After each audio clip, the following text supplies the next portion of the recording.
Hello friends, welcome to the Tech Listen channel. So friends, today I will talk about Inno3D's RTX 40 series graphics card with Stealthy power connection. So friend, the Inno3D has introduced a unique approach for hiding power cables on upcoming GeForce RTX 4070, GeForce RTX 4060 Ti, and GeForce RTX 4060 Twin X2 and OC White Edition graphics card. And friend, many PC enthusiasts have long been seeking ways to improve cable management and make the building process smoother.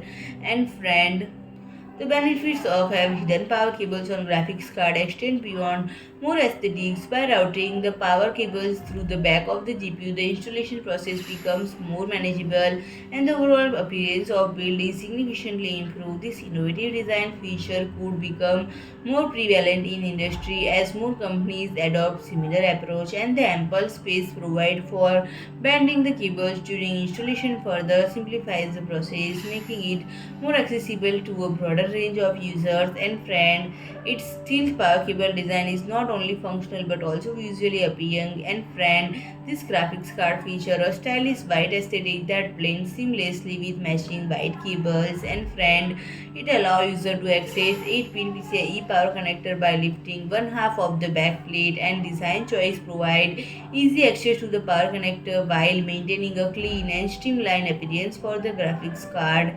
And friend, it will become bundled with white power cables and which perfectly complement the car's overall white theme. So friend, if you like my video, please do like, share and comment, and don't forget to subscribe my channel and press the bell icon.